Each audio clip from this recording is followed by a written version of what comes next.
તો કેમ છો વિદ્યાર્થી મિત્રો? સ્વાધ્યાય 5.3 માં આપણે આગળ વધીએ તો એના પછી વાત કરવી છે એક્ઝામ્પલ 4. એક સમાંતર શ્રેણી આપી દીધી 9 17 25 અપ ટુ આ રીતે આગળ વધે છે. પ્રશ્ન કર્યો છે કેટલા પદનો સરવાળો 636 થાય? કેટલા, કેટલું, કેટલી? ઘણી વખત કહી દીધો, ખબર જ હોય છે, ધારી જ લેવાનો, ત્યાં જ મૂકવાનું n. કેટલા પદનો સરવાળો ધારી લ્યો, n પદનો સરવાળો કેટલો થાય છે? 636. જો ધારો કે એપી માં શું લખશું? પ્રથમ કેટલા, તો ત્યાં જ શું લખવાનું? n પદનો સરવાળો 636 થાય. હવે n પદનો સરવાળો 636 થાય. બોલો તમારી પાસે અંતિમ પદ છે? કારણ કે આપણી પાસે Sn સરવાળો એટલે Sn જ થયું ને, એટલે ઇનડાયરેક્ટલી એટલી ખબર પડી ગઈ કે ભાઈ Sn જ 636 છે. હવે આની અંદરથી આપણે n સોલ્વ કરવો છે અને એક અજ્ઞાત સોલ્વ કરવા માટે એક સમીકરણ હોવું જોઈએ. આપણી પાસે છે, Sn નું સૂત્ર મૂકશું, સાદરૂપ આપશું, જવાબ આવી જશે. પણ Sn ના બે સૂત્ર છે, કયું વાપરશું? બોલો, અંતિમ પદ છે નહીં, પણ પ્રથમ પદ છે. સામાન્ય તફાવત લાવી શકાય એમ છે, એટલે કમ્પલસરી કયું સૂત્ર વાપરવાના? બીજું. તો બીજા સૂત્રનો યુઝ કરું તો શું આવવાનું? n/2 in bracket 2a plus n minus 1 into d equal to 636 કહેવાય. હવે આની અંદર મારે વેલ્યુ મૂકવી છે, તો અજ્ઞાત માત્ર કોણ હોવું જોઈએ? n. એની બદલે અત્યારે n છે, a છે, d છે, તો જ્યાં a એટલે શ્રેણીનું પ્રથમ પદ રકમ પરથી લખાય, કેટલું આવવાનું? 9. d એટલે સામાન્ય તફાવત, કેટલો આવે? બીજું માઇનસ પહેલું કરો, 17 minus 9, આન્સર આવવાનો 8 લેતા મૂકી દો. આની અંદર આ બે વડે ત્યાં ગુણાકાર કરી નાખશો એટલે અહીંયા માત્ર વધવાનું n ઇન્ટુ 2 ઇન્ટુ a ની જગ્યાએ શું લખાય વિદ્યાર્થીઓ? 9 પ્લસ n minus 1, ડિફરન્સ કેટલો આવી ગયો? 8 ઇક્વલ ટુ 636 ઇન્ટુ 2. 636 ગુણ્યા 2, તો પેલા 600 ગુણ્યા 2 કરી નાખો, 1200 થઈ ગયું. 36 ગુણ્યા 2 કેટલું? 72, તો ઉમેરી દો તો 1272. અહીંયા સાદરૂપ આપીએ તો n as it is 9 2 18 plus 8 વડે મલ્ટીપ્લિકેશન કરો, 8n minus 8 equal to 1272. થોડુંક સાદરૂપ હજી આપીએ તો n into 8n, 18 minus 8 equal to 10 equal to 1272. n વડે મલ્ટીપ્લિકેશન કરીએ તો શું બનવાનું? 8n square plus 10 into n, અને આ બાજુ આવે તો -1272 equal to 0. બધામાંથી 2 કોમન કેન્સલ, બધામાંથી 2 કોમન કેન્સલ લઈએ તો 8n સ્ક્વેર નું શું થાય? 4n square. 10n નું શું થાય? 5n. અને આ હતું ત્યાં પાછું આવે, કેટલું હતું? 636. ત્યારે બે વડે ગુણાકાર કર્યો, 1272 થયું, તો ફરીથી કોણ આવવાનું? 636 equal to 0. હવે અવયવ વિશે વિચારવું પડશે. તો જુઓ તો એવી બે સંખ્યા કઈ છે જેનો ગુણાકાર -636 ગુણ્યા 4, ગુણાકાર કેટલો થવો જોઈએ? -636 ગુણ્યા 4, એટલે 600 ગુણ્યા 4 2400, 6 4 24 36 ગુણ્યા 4 કરો એટલે 144, 36 ગુણ્યા 2 72, 72 ગુણ્યા 2 કરો એટલે 144, એટલે 2400 અને 144 2544, એટલે ગુણાકાર આવવો જોઈએ -2544. અને સરવાળો કેટલો આવવો જોઈએ? તો n નો સહગુણક 5. એવી બે સંખ્યા કઈ છે કે જે લેવાથી સરવાળો 5 થાય, ગુણાકાર -2544 થાય? તો એ સંખ્યા છે +53 -48. જેવો આ બંનેનો સરવાળો કરો 53 - 48 +5 થાય, અને જેવો તમે આ બંનેનો ગુણાકાર કરો 53 into -48, તો પ્લસ માઇનસ માઇનસ.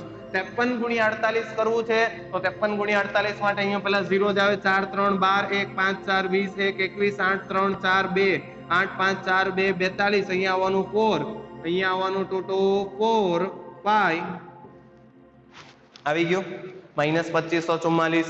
એટલે બે સંખ્યા કઈ છે કે જેનો ગુણાકાર -2544 થાય? તો +53 -48. જે અને એટલે કે એવી બે સંખ્યા કઈ છે કે જેનો ગુણાકાર કરવાથી -2544 જનરેટ થાય અને સરવાળો લેવાથી +5 જનરેટ થાય? તો એ બે સંખ્યા કઈ છે? +53 -48 મૂકી દો આની અંદર. તો સાદુરૂપને આપણે આગળ વધારીએ. જો આ બધો એક્સ્ટ્રા પાર્ટ છે, આ તમારે ગણતરીમાં ક્યાંય લખવાનો નથી, સીધો આના પરથી 4n². અને મેં તમને આગળ કીધું છે ડાયરેક્ટ અવયવ સેટ કરતા નથી આવડતા તો કાયદેસરની રીત પ્રમાણે જવું પડે ને. કયું દ્વિઘાતનું સૂત્ર મૂકવાનું? -b +or -√d/2a, જ્યાં d એટલે b² - 4ac. પણ એ અઘરું બનશે, આની કમ્પેરમાં ઘણું અઘરું બનશે. આમાં તમે 3 4 શક્યતા લેશો ને એટલે આપમેળે નજીક આવી જશો, કારણ કે આમાં તમે કઈ 16 ગુણ્યા 11 તો લેવા નહીં બેસો. 16 ગુણ્યા 11 તો નહીં, કારણ કે 16 ની -11 કરો, 16 - 11 5 તો ત્યાં આવે, પણ તમને એટલી ખબર પડે 16 ગુણ્યા 11 લેવાથી કોઈ દિવસ આવી મોટી સંખ્યા ન બને. આવી મોટી સંખ્યાનું સાદુરૂપ આપવા માટે તમે બને ત્યાં સુધી કોની નજીક જશો? 50 ની નજીક. કારણ આપણને ખબર છે 50 ગુણ્યા 50 કરશું ને ત્યારે આન્સર 2500 આવશે.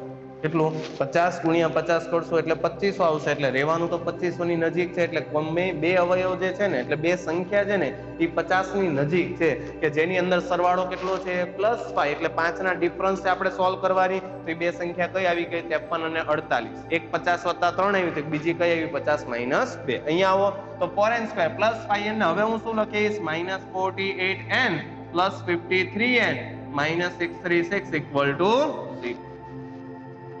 આ બંનેમાંથી કોમન કોણ વિદ્યાર્થીઓ? 4n. તો વધે કેટલું? n - 12. આની વાત કરું તો કોમન કેટલું આવવાનું? 53. કારણ કે 53 ગુણ્યા 12 કરો ને તો 530. 53 ગુણ્યા 10 લેવાથી 530, અને 53 ગુણ્યા 2 લેવાથી 106. 530 માં 106 ઉમેરો, 636 બને. એટલે અહીંયા કોમન આવવાનું 53, વધવાનું n - 12 = 0. હવે આ બંનેમાંથી કોમન કોણ? n - 12. તો વધે કોણ? 4n + 53 = 0. ને કોઈ પણ બે સંખ્યાનો ગુણાકાર 0 ક્યારે થાય? ક્યાં તો પહેલી સંખ્યા 0 હોય અથવા તો બીજી સંખ્યા 0 હોય. પહેલી સંખ્યાને 0 બતાવો તો n = અહીંયાથી શું જનરેટ થયું? 12. અને આને 0 બતાવવાથી n બરાબર શું જનરેટ થાય? તો +53 આ બાજુ જાય એટલે -53. 4 ગુણાકારમાં છે એટલે ક્યાં જાય? ભાગાકારમાં. બોલો, આ તો એવું થયું 12 પદનો સરવાળો 636 થાય, અને આને વચાય -53/4 પદનો સરવાળો 636 થાય. બોલો, આ શક્ય છે? તમને શરૂઆતથી કહી દીધું n હંમેશા કેવો હોય? ધન પૂર્ણાંક. does not belongs to n, જે શક્ય નથી. એટલે આ તો રિજેક્ટ થાય કે નહીં? આ સ્વીકાર્ય નથી. માટે આન્સર કયો કહેવાય? n = 12. માટે પ્રત્યેક વિદ્યાર્થીએ અંતમાં લખી નાખવાનું જે ધાર્યું હતું. શું લખવાનું? માટે પ્રથમ એપી માં પ્રથમ n બરાબર શું આવ્યું? 12 મૂકી દો. માટે એપી માં પ્રથમ 12 પદનો સરવાળો કેટલો થવાનો છે? 636. જો આ લખવાની ટેવ દર વખતે પાડે, હું વારંવાર કહું છું. તમારે લખી જ નાખવાનું, એક્ઝામમાં તો ભૂલવાનું જ નહીં. છેલ્લા લખી જ નાખવાનું કે માટે જે ધાર્યું છે ફરીથી લખો. પ્રથમ કેટલા પદ હતા? n, અને n બરાબર શું આવ્યું? 12. તો લખી નાખો પ્રથમ 12 પદનો સરવાળો 636 થાય. જો તો એના પછીના પ્રશ્નમાં એક્ઝામ્પલ 5 માં શું કીધું છે? એક એપી માં પ્રથમ પદ 5 છે, અંતિમ પદ 45 છે. એટલે શ્રેણીનું પ્રથમ પદ આપી દીધું છે, અંતિમ પદ આપી દીધું છે. સરસ. સરવાળો પણ આપી દીધો. એટલે પ્રથમ પદથી શરૂ કરીને અંતિમ પદ સુધી સરવાળો કેટલો છે? 400. તો એપી માં એટલે કે શ્રેણીમાં પદોની સંખ્યા કેટલી? પહેલો પ્રશ્ન. અને સામાન્ય તફાવત કેટલો? બીજો પ્રશ્ન. એટલે પદોની સંખ્યા એટલે ઇનડાયરેક્ટલી આપણે ધારવું જ પડે. આપેલ એપી માં n પદ છે, જે ઉકેલવા પડશે. અને સામાન્ય તફાવત એટલે સ્મોલ d. શરૂઆત કરીએ તો ભાઈ પદોની સંખ્યા પૂછીને તો શું ધારી લઈએ? ધારો કે આપેલ એપી માં પ્રથમ n પદનો સરવાળો, સરવાળો તો આપી દીધો છે, લખી નાખીએ. પ્રથમ n પદનો સરવાળો કેટલો છે? 400. જો ધારો કે એપી માં પ્રથમ n પદનો સરવાળો 400. જો આ રીતે થોડુંક કમ્બાઈન લખાશે, લખાણ થોડુંક મારું વિચિત્ર છે જ. જેમ જેમ લખતો જાઓ એ પ્રમાણે વ્યવસ્થિત સમજતું જવાનું. પછી તમને એક પ્રકારની ટેવ પડી જશે, એટલે પછી કઈ પ્રશ્ન નહીં આવે. પણ થોડુંક વિશિષ્ટ રીતે લખવામાં આવશે, એટલે થોડુંક ધ્યાન રાખવું. તો ધારો કે એપી માં પ્રથમ n પદનો સરવાળો 400 છે, તો આપણને એટલી તો ખબર પડી જ ગઈ. Sn = 400 થઈ ગયું. હવે જો તમારી પાસે સામાન્ય તફાવત છે નહીં, પણ તમારી પાસે જો અંતિમ પદ છે, હા, તો બોલો કયું સૂત્ર મૂકવું? Sn નું સૂત્ર કયું મૂકવું? પહેલું કે બીજું? અંતિમ પદ છે, કમ્પલસરી કયું સૂત્ર મૂકવું જોઈએ? પ્રથમ સૂત્ર કયું છે? n/2 (a + l = 400 લખાય. હવે આપણી પાસે આમાં n ઉકેલવો છે, તો a અને l હોવા જોઈએ. એ લોકો જ આપ્યા છે જ્યાં રકમ પરથી જ પ્રથમ પદ કેટલું છે? 5, અને લાસ્ટ ટર્મ એટલે અંતિમ પદ કેટલું આપ્યું છે? 45 લેતા મૂકી દેવાની અંદર. n/2 (5 + 45 = 400. સાદુરૂપ આપીએ તો n/2. બોલો 45 + 5 કેટલું થવાનું? 50 = 400 થાય. અહીંયાથી 2 કોમન કેન્સલ કરો એટલે 25. તો n = 400 / 25. આન્સર આવવાનો 16. જેવું તમે 25 × 16 કરો 250. 25 ગુણ્યા 10 250 અને 25 ગુણ્યા 6 150 250 વત્તા 150 400 થાય કે નહીં? માટે n મળી ગયો કે ભાઈ આ એપી માં કેટલા પદનો સરવાળો 400 થાય છે? તો 16 પદનો સરવાળો 400 થાય છે, એટલે n તો સોલ્વ થઈ ગયો. બીજાની વાત કરીએ સામાન્ય તફાવત.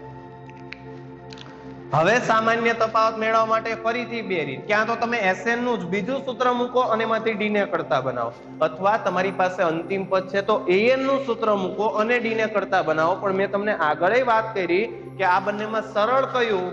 AN નું સૂત્ર. એટલે આપણે અંતિમ પદ પરથી સોલ્વ કરીએ. તો L = 45 છે. L એટલે કોણ? AN, કારણ કે શ્રેણીમાં n પદ ધારી લીધા છે આપણે. તો AN નું સૂત્ર શું થાય વિદ્યાર્થીઓ? A + n - 1 * d થાય. હવે આપણે આમાં કોને સોલ્વ કરવું છે? d. એટલે કઈ વેલ્યુ મૂકવી પડે? a અને n. a તો આપણી પાસે હતું જ, જ્યાં a = શ્રેણીનું પ્રથમ પદ 5 અને n સોલ્વ કરીએ એવા તો n બરાબર કેટલું છે? 16 લેતા મૂકી દો. તો 5 + 16 - 1 સાદું રૂપ નથી આપતો, સીધું 16 - 1 શું લખી નાખું? 15 * d = સામે કેટલું આવવાનું? 45. તો 15 * d = 45 - 5 કરો +5, જમણી બાજુ જાય તો માઈનસ થાય ને, તો 45 - 5 કેટલું થાય? 40. તો d = કેટલું આવવાનું? 40/15.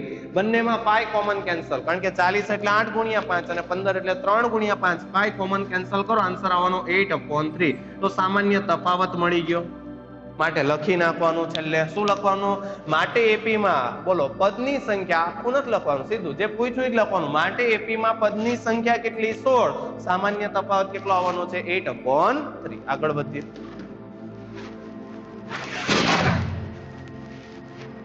એના પછીના પ્રશ્નમાં વાત કરીએ તો એપી ના પ્રથમ પદ અને અંતિમ પદ એની એ જ કહાની રિપીટ થઈ. જો પ્રથમ પદ અને અંતિમ પદ લખવાની રીત બદલી નાખી, અનુક્રમે એટલે ક્રમની અંદર. એટલે પ્રથમ પદ આ થઈ ગયું, અંતિમ પદ આ થઈ ગયું. હવે હું કર્યું, એ લોકોએ થોડીક કરામત એ કરી કે સામાન્ય તફાવત આપી દીધો અને ફરીથી પ્રશ્ન તો એ જ કર્યો કેટલા પદ હશે અને સરવાળો. જો તમે બંનેમાં ફરક જુઓ, આ પ્રશ્નમાં પ્રથમ પદ હતું, અંતિમ પદ હતું, સરવાળો હતો. ત્યારે શું પૂછ્યું? પદની સંખ્યા એટલે n, સામાન્ય તફાવત એટલે d. એનો એ જ કોન્સેપ્ટ કામ કરે, કારણ આ પ્રશ્નમાં નવું કઈ છે જ નહીં. પ્રથમ પદ આમાંય આપી દીધું, અંતિમ પદે આપી દીધું. પહેલામાં આપણે n સોલ્વ કરવાનું હતું ને, આમાંય n સોલ્વ કરવાનું છે. પહેલામાં સામાન્ય તફાવત સોલ્વ કરવાનો હતો, તો આમાં સામાન્ય તફાવત આપી દીધો છે અને સરવાળો પૂછેલો છે. એટલે માત્ર એક ચેન્જ થયો. એ પ્રશ્નમાં પ્રથમ પદ હતું, અંતિમ પદ હતું, સરવાળો હતો, ત્યારે n અને d મેળવવાના હતા. તો આની અંદર શું કર્યું? પ્રથમ પદ, અંતિમ પદ, તફાવત આપી દીધો અને હવે શું મેળવવાનું છે? સરવાળો અને કેટલા પદ. તો જો તો હવે આપણી પાસે પ્રથમ પદ પહેલા તો લખી નાખું. પ્રથમ પદ કેટલું છે? 17. અંતિમ પદ એટલે L = AN કેટલું છે? 350 અને સામાન્ય તફાવત કેટલો છે? 9. આટલી વિગત આપણી પાસે છે. તો સૌથી પહેલા હું એમ કહું છું કે આપણે n લઈ આવાય. કેટલા પદ છે ને, તો ધારો કે n પદ છે તો AN ની મદદથી n સોલ્વ થઈ જાય. કારણ કે AN ના સૂત્રમાં અજ્ઞાત કોણ હોય? A and D. એની અંદરથી આપણી પાસે a પણ છે, d પણ છે, એટલે ડાયરેક્ટ કોણ કરતા બનશે? n. એટલે આપણને પદની સંખ્યા મળી જશે. લખી દઉં, ધારો કે એપી માં n પદ છે, આવું ધારી લઈએ. કેટલા પદ છે? n પદ છે. તો an આપી દીધું 350. an નું સૂત્ર શું આ વિદ્યાર્થીઓ? a + n - 1 * d થાય = 350. આની અંદર વેલ્યુ મૂકી દો, તમારી સામે છે. a = 17 છે અને સામાન્ય તફાવત કેટલો છે? 9 = 350. સાદુરૂપ આપીએ તો 17 as it is, 9n - 9. 9 વડે ગુણાકાર કરો એટલે 9 * n, 9n, 9 * -1 -9 = 350. 17 - 9 કેટલું થાય? 8. 17 માંથી 9 બાદ કરો 8 થાય. આ 8 ને જમણી બાજુ ટ્રાન્સફર કરો તો અહીંયા +8, આ બાજુ શું થાય? -8. તો 350 - 8 કરો 342 થાય. 350 માંથી 8 બાદ કરો 342 થાય કે નહીં? 9 વડે ભાગાકાર કરો તો 342/9. 9 3 27. 27 મૂકી દો એટલે અહીંયા શું વધવાનું છે? 7 2 9 8 72. એટલે આન્સર આવવાનો 38. એટલે આપણને ખબર પડી ગઈ આ એપી માં કુલ પદની સંખ્યા કેટલી છે? 38. બરાબર. પહેલામાં SN ના સૂત્રથી n લેવાતા, અહીંયા AN ના સૂત્રથી n લાવીએ. હવે આપણે બીજા ભાગ પર આગળ વધીએ. તેમનો સરવાળો કેટલો થાય? તો ભાઈ હવે SN મેળવવાનું કે નહીં? હવે જો તો SN માં n તો ખબર પડી ગઈ 38 એટલે આપણે પ્રથમ 38 પદનો સરવાળો કરવો છે તો ફિક્સ છે. તો બોલો કયું સૂત્ર વાપરવું જોઈએ? આપણી પાસે તફાવત છે એટલે બીજું સૂત્ર વાપરો તોય ચાલે, અને આપણી પાસે પ્રથમ અને અંતિમ પદ છે તો પહેલું સૂત્ર વાપરો તોય ચાલે, પણ સરળ કયું? પ્રથમ સૂત્ર. ઓછું સાદરૂપ આપવું પડે તો n/2 in bracket a + l છે. મૂકી દો બધી વેલ્યુ તો n ની જગ્યાએ 38/2. શ્રેણીનું પ્રથમ પદ આપણી પાસે કેટલું છે? 17. અને લાસ્ટ ટર્મ આપણી પાસે કેટલું છે? 350. તો 2 × 19 38 થાય એટલે અહીંયા આવવાનું 19. આ બંનેનો સરવાળો કરો તો 350 + 17 કરો 367 થાય 367. હવે આ બંનેનો ગુણાકાર કરો તો આપણને S38 કેટલું મળશે? તો 367 × 19 કરો તો કરવાનું તમારે 367 × 20. જવાબ આવી જાય એમાંથી શું બાદ કરી નાખવાનું? 300. આન્સર આવવાનો 6973. આન્સર કયો આવવાનો? 6973. માટે છેલ્લે લખી નાખવાનું આપેલ એપીમાં કુલ પદની સંખ્યા કેટલી? 38 અને 38 પદનો સરવાળો કેટલો આવવાનો? 649 હોય. જો એપીમાં સામાન્ય તફાવત 7 હોય અને 22મું પદ 149 હોય તો તેના 22 પદનો સરવાળો કરો. જો એટલું તો સ્પષ્ટ છે, 22 પદનો સરવાળો એટલે n આપી દીધું. n બરાબર કેટલું? 22. અંતિમ પદ એટલે 22મું પદ આપણી પાસે જે ઘટે છે માત્ર પ્રથમ પદ, કારણ કે આપણી પાસે બે સૂત્ર છે. પહેલું જ કયું આવે? n/2 in bracket a + l આવે. n છે, l છે, અજ્ઞાત કોણ a, એટલે આપણે આ પ્રશ્નમાં ખરેખર a ઉકેલવો પડે. અને એ ઉકેલવા માટે સરળતા છે. 22મું પદ આપણી પાસે જે સામાન્ય તફાવત છે બંનેનો યુઝ કરીએ એટલે આપમેળે કોણ સોલ્વ થવાનું? એ જોવો સોલ્યુશન. તો ભાઈ અહીંયા a22 22મું પદ કેટલું છે? 149 છે. બરાબર, સૂત્ર જ મૂકી દઉં તો a + n-1 એટલે 22 - 1 × d = 149 કહેવાય. જ્યાં સામાન્ય તફાવત આપણી પાસે છે d = 7 લેતા મૂકી દો તો અહીંયા બનવાનું a + 21. તો અહીંયા બનવાનું a + 22 - 1 લેવાથી શું બનવાનું? 21 × સામાન્ય તફાવત કેટલો છે? 7 149. તો a + 21 × 7 કરો તો 20 × 7 140. 140 + 7 એટલે 147 થાય. અને અહીંયા આવવાનું 149. તો સ્મોલ a અહીંયાથી મળે 149 પ્લસ છે તો ઓલી બાજુ માઇનસ થાય તો -147. તો સ્મોલ a = 2. એટલે શ્રેણીનું પ્રથમ પદ 2 છે. આટલું મળી ગયું. હવે પ્રશ્નમાં કઈ રહ્યું નથી. આપણને એમ કીધું છે પ્રથમ 22 પદનો સરવાળો એટલે S22. બંને સૂત્ર ચાલે. તમે બીજું સૂત્ર મૂકો તોય વાંધો નથી, કારણ કે આપણી પાસે a છે અને d છે, પણ સરળ કયું પડવાનું? પ્રથમ સૂત્ર. તો S22 = સૂત્ર પ્રમાણે 22/2 લખાય. n/2 in bracket a + l. a એટલે કેટલું? 2 પ્લસ અંતિમ પદ એટલે l. l કેટલું છે? 149. સાદરૂપ આપીએ 22/2 કેટલું થાય? 11. અને 149 માં 2 ઉમેરો કેટલું બનવાનું? 151. જેવો આ બંનેનો ગુણાકાર કરો તો પ્રથમ 22 પદનો સરવાળો 151 × 11 ને તો 151 × 10 કરો એટલે 1510 થઈ ગયું. એમાં 151 ઉમેરી દો, આન્સર આવી ગયો 1661. માટે લખી નાખવાનું અંતમાં પ્રથમ 22 પદનો સરવાળો કેટલો થવાનો છે? 1661. એના પછીના પ્રશ્નમાં ધ્યાન આપે. એપી નું બીજું અને ત્રીજું પદ અનુક્રમે 14 અને 18 છે. એપી ના બે પદ આપ્યા પણ પ્રથમ પદ નહીં. કયા? બીજું અને ત્રીજું. તો પ્રથમ 51 પદનો સરવાળો કરો. જો 51 પદનો સરવાળો કરો એટલે ઇનડાયરેક્ટલી n આપ્યો. નથી તમારી પાસે 51મું પદ, નથી તમારી પાસે પ્રથમ પદ, એટલે જો તમારે પહેલું સૂત્ર વાપરવું હોય તો 51મું પદ જોઈએ અને પ્રથમ પદ જોઈએ. પણ જો તમારે બીજું સૂત્ર વાપરવું હોય તો તમારી પાસે 51 તો છે, a અને d જોઈએ. શું જોઈએ? a અને d. અને વધારે સરળ છે, કારણ ધ્યાન આપો. પહેલા જે આપ્યું ત્યાંથી શરૂ કરીએ તો બીજું પદ એટલે a2 કહેવાય. તો a2 કેટલું છે? 14. અને ત્રીજું પદ એટલે a3 કહેવાય. તો a3 કેટલું છે? 18. તો આપણને એટલી ખબર છે આ બંને ક્રમિક પદ છે.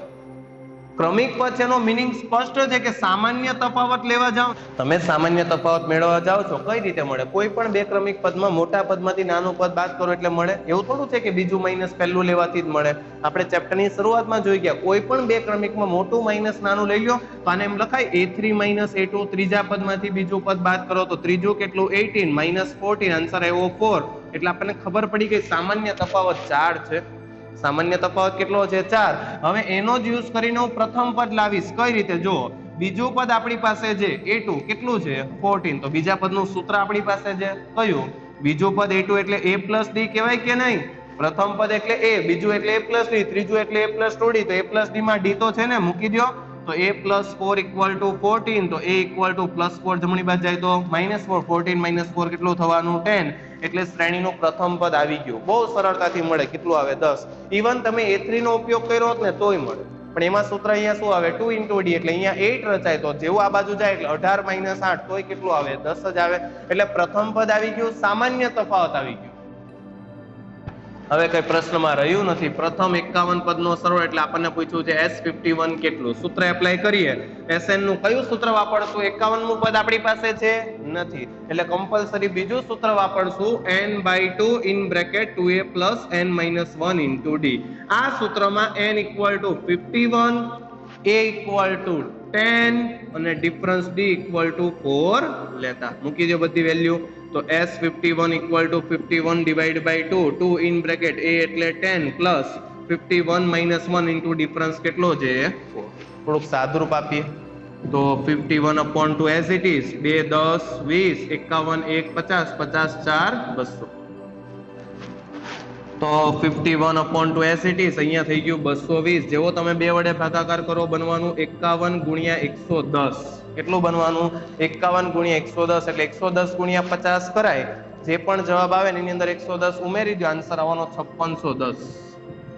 આન્સર કેટલો આવવાનો 5610. એટલે છેલ્લે લખી નાખવાનું. માટે આપેલ એપી માં જો એ લોકોએ પૂછ્યું હોત પ્રથમ પદ તો લખવાનું પ્રથમ પદ 10 મળે, અને પ્રથમ 51 પદનો સરવાળો કેટલો આવવાનો 561.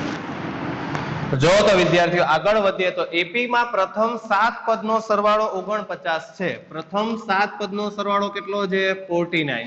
પ્રથમ 17 પદનો સરવાળો કેટલો છે 289. તો પ્રથમ n પદોનો સરવાળો મેળવવાનો છે. બરાબર. હા, પ્રથમ n પદનો સરવાળો એટલે એકદમ સરળ થઈ ગયું. Sn મેળવવાની વાત છે, અને Sn મેળવવું છે અને અજ્ઞાત સ્વરૂપે મેળવવું છે, એટલે આખું સૂત્ર n માં આવવું જોઈએ. આપણને એવું નથી કીધું સરવાળો એક્ઝેક્ટ કેટલો મળશે, તમારે સૂત્ર ડેવલપ કરવાનું છે. પ્રથમ n પદના સરવાળાનું સૂત્ર એટલે n સ્વરૂપે ડેવલપ કરવા માટે a અને d સોલ્વ કરવા પડે, ને બે અજ્ઞાત ઉકેલવા માટે કેટલા સમીકરણ જોઈએ 2 શરત સ્વરૂપે આપ્યા છે. ધ્યાન આપે. સોલ્યુશન. પ્રથમ 7 પદનો સરવાળો એટલે S7 કહેવાય. તો S7 કેટલું આપ્યું છે 49. અહીંયાથી હું પહેલા એક સમીકરણ બનાવી દઉં. તો S7 છે તો સૂત્ર કયું એપ્લાય કરું 7/2 (2a + n ની જગ્યાએ 7 - 1 × d = 49 લખાય. એટલે આપણું જે બીજા નંબરનું સૂત્ર છે એમાં જ્યાં n દેખાય ને અમે કેટલું લખ્યું છે 7. સાદુરૂપ આપીએ તો અહીંયાથી 7 7 49 થઈ ગયું. આ 2 સામે જાય એટલે 7 × 2 કેટલું થવાનું 14. 14 થાય કે નહીં? અહીંયા સાદુરૂપમાં ધ્યાન આપો. 2a + 7 - 1 6 × d, 7 × 2 14. હજી 2 કોમન કેન્સલ કરો, a + 3d આવી ગયું 7. આ પહેલું સમીકરણ બન્યું. a અને d માં નામ આપી દો ઇક્વેશન 1. હજી એક શરત આપી છે. પ્રથમ 17 પદનો સરવાળો 289 છે. તો જો હું એનો યુઝ કરું તો S17 કહેવાય 289, અને S17 નું સૂત્ર શું આવવાનું 17/2 2a + 17 - 1 × d. એ જ કોન્સેપ્ટ કયો કે જ્યાં n દેખાય ને કેટલું લખાય 17. તો જો તો 17 × 17 કરો ને ત્યારે 289 આવે, એટલે 17 હોલ સ્ક્વેર 289 થાય. એટલે 17 વડે ભાગાકાર થઈ ગયો. અહીંયા થોડુંક સાદુરૂપ આપીએ તો 2a + 17 - 1 એટલે 16 × d. આ 2 વડે મલ્ટીપ્લિકેશન કરો 34 થાય. 17 × 2 કેટલું થવાનું 34. બધામાંથી 2 કોમન કેન્સલ કરો તો a + 8 × d કેટલું આવવાનું 17. એટલે આ a અને d માં આપણી પાસે ઇક્વેશન 2 ડેવલપ થઈ ગયું. હવે આપણી પાસે પહેલું સમીકરણ છે, બીજું સમીકરણ છે. લોપની રીતે સોલ્વ કરીને a અને d લઈ આવીએ. એક વખત a અને d મળે મૂકી દો એટલે Sn નું સૂત્ર ડેવલપ થવાનું. જો તો ફાઇનલી આપણી પાસે ઇક્વેશન કયા બને છે? એક બને છે a + 3d = 7, અને બીજું બને છે a + 8d = 17. જો આપણે આને લોપની રીતે ઉકેલવું છે તો સીધું જ ઇક્વેશન 1 - 2 લઈ લઉં એટલે +a - a cancel, 3d - 8 × d -5 × d થાય.